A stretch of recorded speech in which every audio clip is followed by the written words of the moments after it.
Chapitre 220. Prédication à Jéricho. Jésus sort de la maison de Zachée.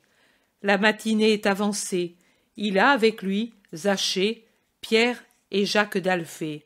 Les autres apôtres sont peut-être déjà dispersés dans la campagne pour annoncer que le Maître est dans la ville. Derrière le groupe de Jésus avec Zachée et les apôtres, il y en a un autre, très varié pour les physionomies, l'âge, les vêtements. Il n'est pas difficile de déclarer avec certitude que ces hommes appartiennent à des races différentes, peut-être même hostiles entre elles, mais les événements de la vie les ont amenés dans cette ville palestinienne et les ont réunis pour que de leur profondeur ils remontent vers la lumière. Ce sont pour la plupart des visages flétris, de gens qui ont usé et abusé de la vie de plusieurs manières, des yeux fatigués pour la plupart, chez d'autres des regards que leur long entraînement à des occupations de rapine fiscale ou de commandement brutal a rendu rapaces et durs, et parfois cet ancien regard réapparaît de dessous un voile humble et pensif que la nouvelle vie y a mis. Et cela se produit particulièrement quand quelqu'un de Jéricho les regarde d'un air méprisant ou murmure quelques insolences à leur adresse. Puis leur regard redevient las, humble, et leur tête s'abaisse humiliée. Jésus se retourne par 2 fois pour les observer, et, les voyant en arrière, qui ralentissent leur marche à mesure qu'ils approchent de l'endroit choisi pour parler, et déjà plein de gens, il ralentit sa marche pour les attendre, et à la fin il leur dit « Passez devant moi, et ne craignez pas. Vous avez défié le monde quand vous faisiez le mal. Vous ne devez pas le craindre maintenant que vous vous en êtes dépouillé.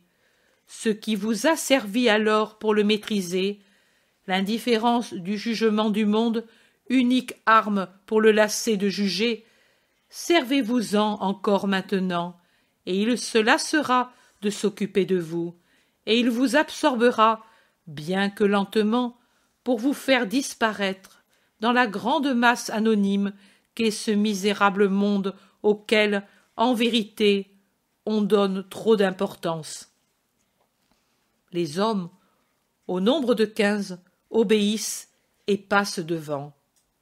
« Maître, voilà là-bas les malades de la campagne, » dit Jacques de Zébédée, en allant à la rencontre de Jésus et en lui montrant un coin attiédi par le soleil. « J'arrive. Les autres, où sont-ils ? » ?»« Parmi les gens, mais ils t'ont déjà vu et ils vont arriver.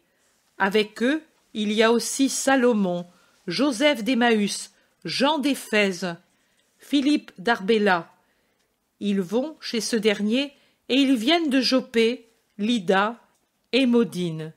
Ils ont avec eux des hommes de la côte et des femmes. Ils te cherchaient même, car ils ne sont pas d'accord entre eux pour le jugement à porter sur une femme. Mais ils vont te parler. » Jésus, en effet, est bientôt entouré des autres disciples qui le saluent avec vénération. Derrière eux se trouvent ceux qui sont nouvellement attirés à la doctrine de Jésus. Mais Jean d'Éphèse ne s'y trouve pas, et Jésus en demande la raison.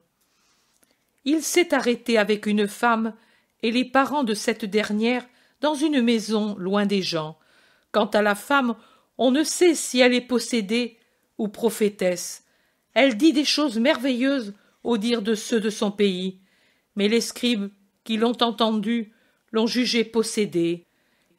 Les parents ont appelé plusieurs fois les exorcistes, mais ils n'ont pas pu chasser le démon qui la tient et la fait parler.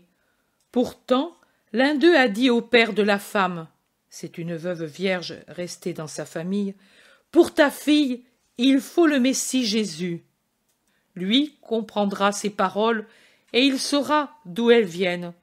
Moi, j'ai essayé d'imposer à l'esprit qui parle en elle de s'en aller au nom de Jésus, dit le Christ.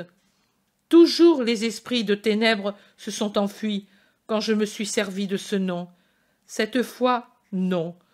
Je dis à ce sujet, ou c'est Belzébuth en personne qui parle et réussit à résister même à ce nom que je prononce, ou c'est l'esprit même de Dieu et qui par conséquent ne craint pas, puisqu'il est une seule chose avec le Christ.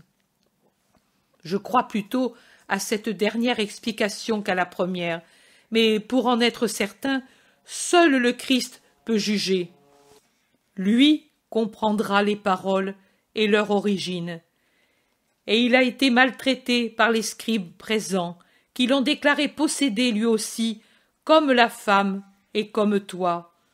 Pardonne-moi, si je dois le dire. Et des scribes ne nous ont plus lâchés, et il y en a de garde auprès de la femme, car ils veulent établir si elle a pu être avisée de ton arrivée.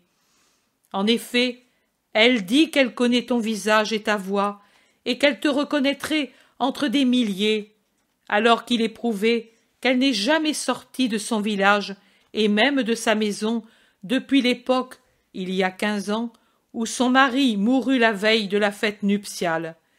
Et il est prouvé aussi que tu n'es jamais passé par son village, qui est Bethléchi. Et les scribes attendent cette dernière preuve pour la déclarer possédée. Veux-tu la voir tout de suite? Non, je dois parler aux gens, et la rencontre serait trop bruyante ici, au milieu de la foule. Va dire à Jean d'Éphèse et aux parents de la femme et aux scribes aussi, que je les attends tous au début du coucher du soleil, dans les bois, le long du fleuve, sur le sentier du gué. Va. Et Jésus, après avoir congédié Salomon, qui a parlé au nom de tous, va trouver les malades qui demandent leur guérison, et il les guérit.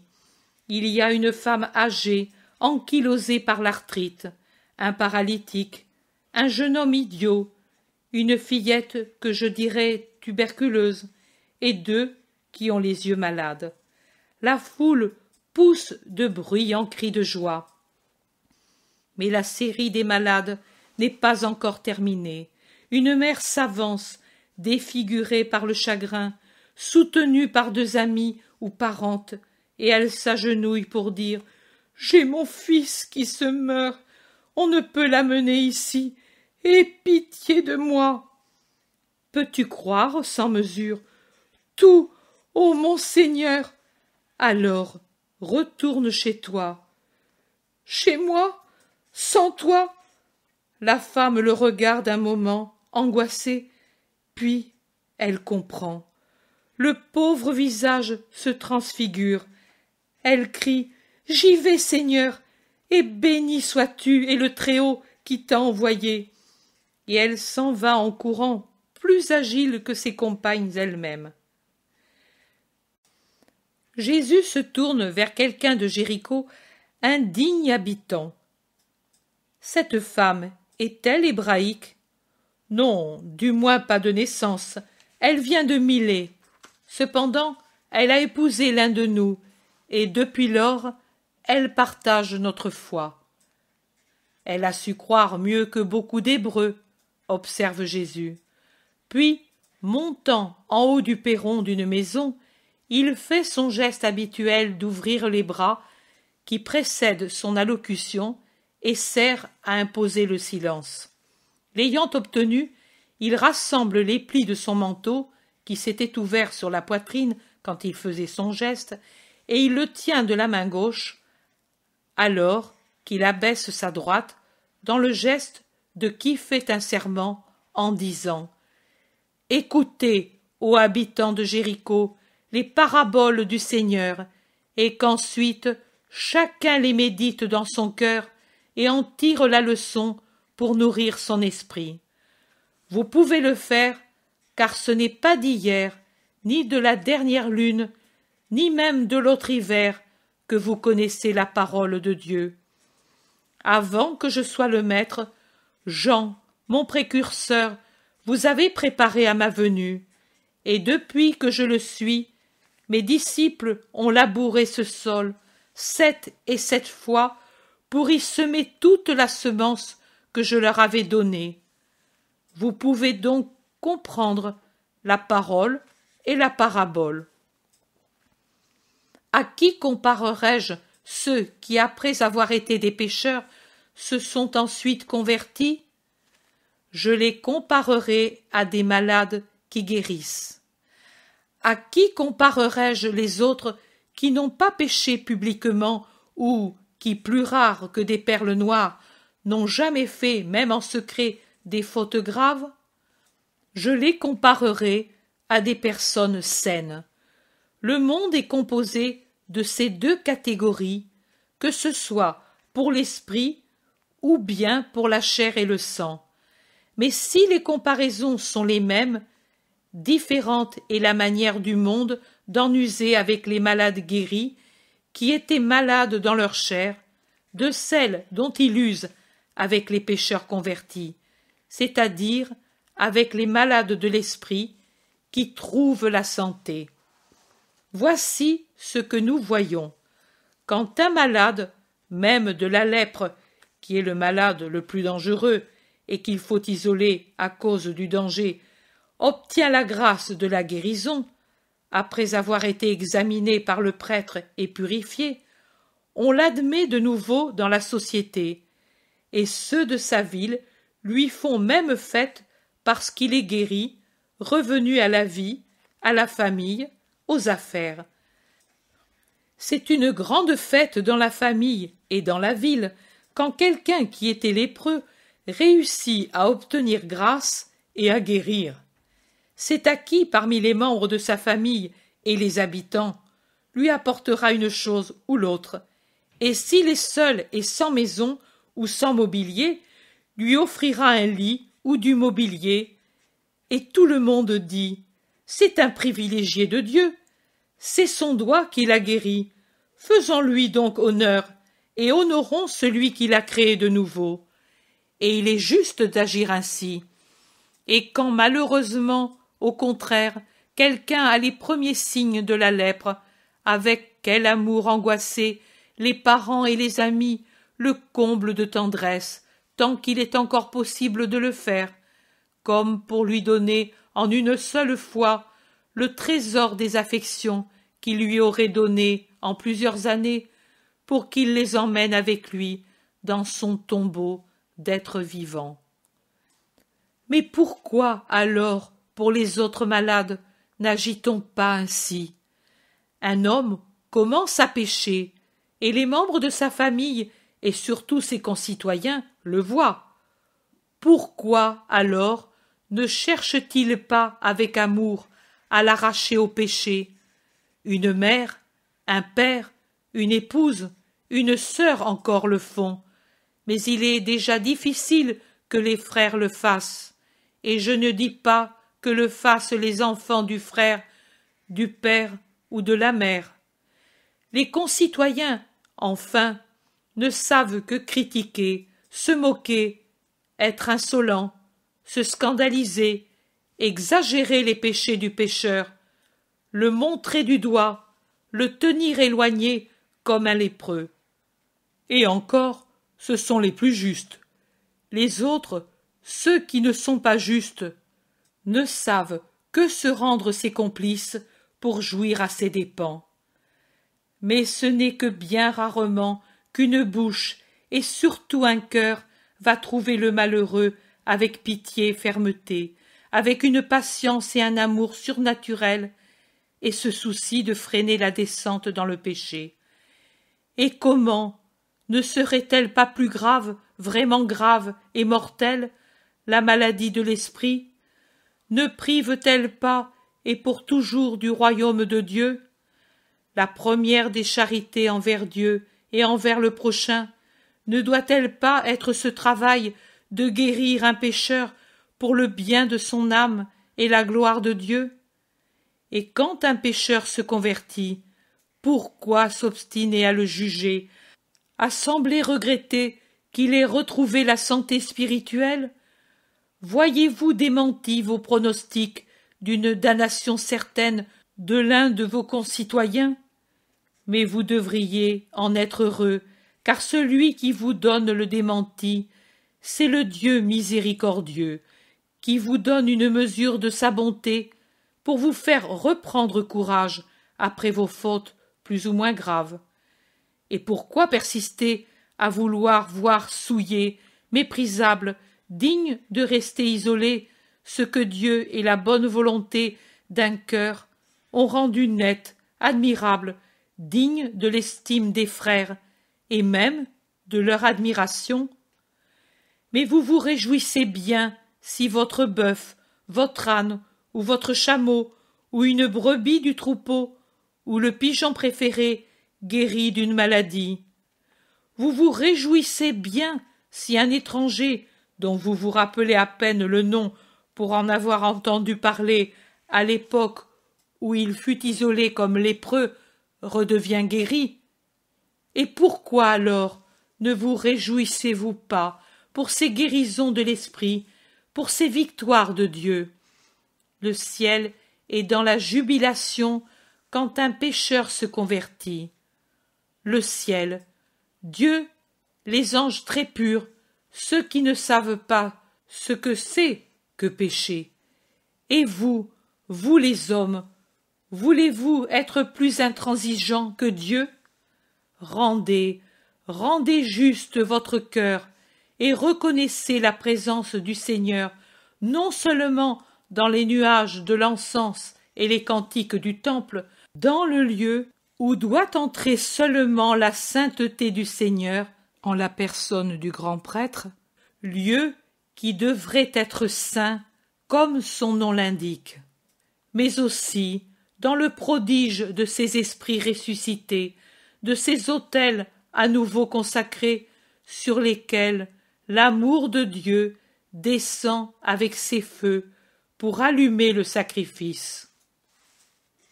Jésus est interrompu par la mère de tout à l'heure qui veut l'adorer avec des cris de bénédiction. Jésus l'écoute, la bénit et la renvoie chez elle pour reprendre son discours interrompu.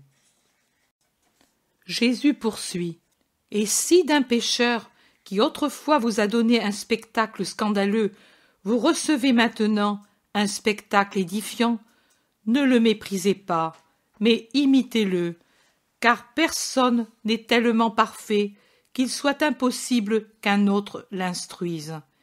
Et le bien est toujours une leçon qu'il faut écouter, même si celui qui le pratique a été autrefois un objet de réprobation. Imitez et aidez, car en agissant ainsi, vous glorifierez le Seigneur et vous montrerez que vous avez compris son verbe. Ne soyez pas comme ceux qu'en votre cœur vous critiquez parce que leurs actions ne correspondent pas à leurs paroles, mais faites en sorte que toutes vos bonnes actions viennent couronner toutes vos bonnes paroles. Et alors, vous serez vraiment regardés et écoutés avec bienveillance par l'Éternel. Écoutez cette autre parabole pour comprendre quelles sont les choses qui ont de la valeur aux yeux de Dieu. Elle vous enseignera à vous corriger d'une pensée qui n'est pas bonne et qui est en beaucoup de cœurs. La plupart des hommes se jugent par eux-mêmes, et comme un homme sur 1000 est vraiment humble, il se produit ainsi que l'homme se juge parfait, lui seul parfait, alors que chez le prochain, il remarque des péchés par centaines. Un jour, 2 hommes, qui étaient allés à Jérusalem pour affaires, montèrent au temple comme il convient à tout bon Israélite chaque fois qu'il met les pieds dans la cité sainte. L'un était pharisien, l'autre publicain. Le premier était venu pour percevoir les revenus de certains magasins et pour faire ses comptes avec ses intendants qui habitaient dans les environs de la ville. L'autre pour verser les impôts perçus et pour demander la pitié au nom d'une veuve qui ne pouvait payer la taxe de sa barque et des filets, car la pêche, faite par l'aîné des fils, suffisait à peine pour donner à manger à ses nombreux autres fils. Avant de monter au temple, le pharisien était passé chez les tenanciers des magasins et avait jeté un coup d'œil sur ces magasins qu'il avait vu rempli de marchandises et d'acheteurs. Il s'était complu en lui-même, il avait appelé le tenancier du lieu et lui avait dit « Je vois que ton commerce marche bien. » « Oui, grâce à Dieu, je suis content de mon travail, j'ai pu augmenter le stock de marchandises et j'espère faire encore davantage. J'ai amélioré le magasin et l'année qui vient, je n'aurai pas les dépenses de bancs et d'étagères et j'aurai donc plus de gains. Bien, bien, j'en suis heureux. Combien paies-tu pour cet endroit? 110 drachmes par mois. C'est cher, mais la situation est bonne. Tu l'as dit, la situation est bonne, par conséquent, je double la redevance. Mais Seigneur, s'écria le marchand, de cette manière, tu m'enlèves tout profit. C'est juste. Dois-je peut-être t'enrichir et à mes dépens? Vite, ou bien tu me donnes 2410 drachmes, et tout de suite, ou je te mets dehors, et je prends la marchandise. Le lieu est à moi, et j'en fais ce que je veux. Ainsi fit-il pour le premier. Le second, le troisième de ses tenanciers, doublant pour tous la redevance, restant sourd à toute prière. Comme le troisième, chargé de famille, voulait résister, il appela les gardes et fit poser les scellés en mettant dehors le malheureux. Puis, dans son palais, il examina les registres des intendants pour trouver de quoi les punir comme paresseux et pour accaparer la part qu'il s'était réservée de droit. L'un d'eux avait son fils mourant et, à cause de ses nombreuses dépenses, il avait vendu une partie de son huile pour payer les remèdes. Il n'avait donc rien à donner au maître exigeant. « Aie pitié de moi, maître, mon pauvre fils va mourir, et après je ferai des travaux supplémentaires pour te rembourser, ce qui te semble juste. Mais maintenant, tu le comprends, je ne puis. » « Tu ne peux pas. Je vais te faire voir si tu peux ou si tu ne peux pas. » Et, étant allé au pressoir avec le pauvre intendant, il enleva le reste d'huile que l'homme s'était réservé pour sa misérable nourriture et pour alimenter la lampe qui lui permettait de veiller son fils pendant la nuit. Le publicain, de son côté, étant allé chez son supérieur et ayant versé les impôts perçus, s'entendit dire « Mais ici, il manque 360 as. Comment donc cela ?» Voilà, je vais te le dire. Dans la ville, il y a une veuve qui a 7 enfants. Le premier seul est en âge de travailler, mais il ne peut aller loin de la rive avec la barque parce que ses bras sont encore faibles pour la rame et la voile, et il ne peut payer un garçon de barque. Restant près de la rive, il prend peu de poissons, et sa pêche suffit à peine pour nourrir ces 8 malheureuses personnes. Je n'ai pas eu le cœur d'exiger la taxe. Je comprends, mais la loi, c'est la loi. Malheur si on savait qu'elle a pitié. Tout le monde trouverait des raisons pour ne pas payer. Que le jeune change de métier et vende la barque s'ils ne peuvent pas payer. C'est leur pain pour l'avenir, et c'est le souvenir du père. Je comprends, mais on ne peut transiger. C'est bien, mais moi je ne puis que penser à 8 malheureux privés de leur unique bien. Je paie de ma bourse les 360 as. Après avoir fait ces choses, les deux montèrent au temple. En passant dans la salle du trésor, le pharisien tira avec ostentation de son sein une bourse volumineuse et il la secoua jusqu'à la dernière piécette dans le trésor. Dans cette bourse se trouvait l'argent pris en plus aux commerçants et le prix de l'huile enlevé à l'intendant et vendu tout de suite à un marchand.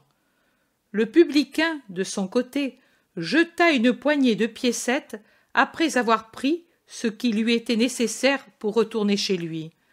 L'un et l'autre donnèrent donc ce qu'ils avaient, et même, en apparence, le plus généreux était le pharisien, car il avait donné jusqu'à la dernière piécette qu'il avait sur lui. Cependant, il faut réfléchir que dans son palais il avait d'autre argent et qu'il avait des crédits ouverts auprès des riches changeurs. De là, ils allèrent devant le Seigneur, le pharisien tout à fait en avant, près de la limite de l'atrium des Hébreux, vers le Saint. Le publicain, tout au fond, presque sous la voûte qui menait dans la cour des femmes, et il restait courbé, accablé par la pensée de sa misère par rapport à la perfection divine. Et ils priaient l'un et l'autre. Le pharisien tout droit, presque insolent, comme s'il était le maître du lieu et comme si c'était lui qui daignait rendre hommage à un visiteur, disait « Voici que je suis venu te vénérer dans la maison qui est notre gloire. Je suis venu, bien que je sente que tu es en moi, car je suis juste, je sais l'être. Cependant, bien que je sache que c'est par mon mérite que je suis tel, je te remercie, comme la loi le prescrit, de ce que je suis. Je ne suis pas rapace, injuste, adultère, pécheur comme ce publicain qui, en même temps que moi, a jeté dans le trésor une poignée de piécettes. Moi, tu l'as vu, j'ai donné tout ce que j'avais sur moi. Cet avare, au contraire, a fait 2 parts, et il t'a donné la plus petite. L'autre, certainement, il va la garder pour faire bombance et pour les femmes.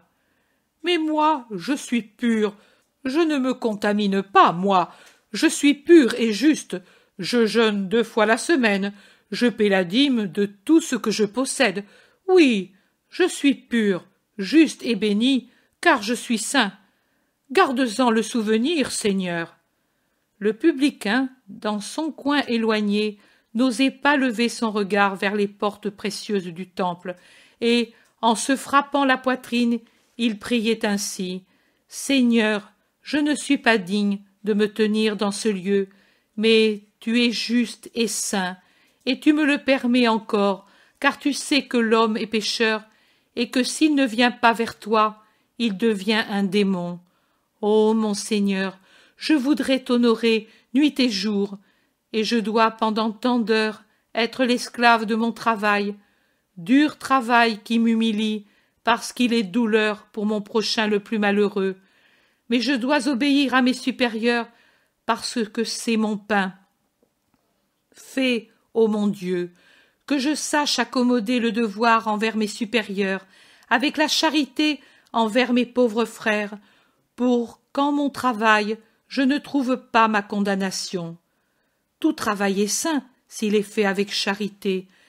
Garde ta charité toujours présente en mon cœur, pour que moi, le misérable que je suis, je sache avoir pitié de ceux qui me sont soumis, comme tu as pitié de moi, grand pécheur. J'aurais voulu t'honorer davantage, ô Seigneur, tu le sais, mais j'ai pensé que prendre l'argent destiné au temple pour soulager 8 cœurs malheureux était une chose meilleure que de le verser au trésor, et puis faire verser des larmes de désolation à 8 innocents malheureux. Pourtant, si je me suis trompé, fais-moi le comprendre, ô Seigneur, et je te donnerai jusqu'à la dernière piécette, et je retournerai au pays à pied, en mendiant mon pain. Fais-moi comprendre ta justice, aie pitié de moi, ô Seigneur, car je suis un grand pécheur. Voilà la parabole. En vérité, je vous dis que le pharisien sortit du temple avec un nouveau péché, ajouté à ceux déjà faits avant de monter au Moria, alors que le publicain en sortit justifié, et la bénédiction de Dieu l'accompagna à sa maison, et y demeura, car il avait été humble et miséricordieux, et ses actions avaient été encore plus saintes que ses paroles, alors que le pharisien n'était bon qu'en parole, et extérieurement, alors qu'en son intérieur, il était l'ouvrier de Satan, et faisait ses œuvres par orgueil et dureté de cœur, et c'est pourquoi Dieu les haïssait.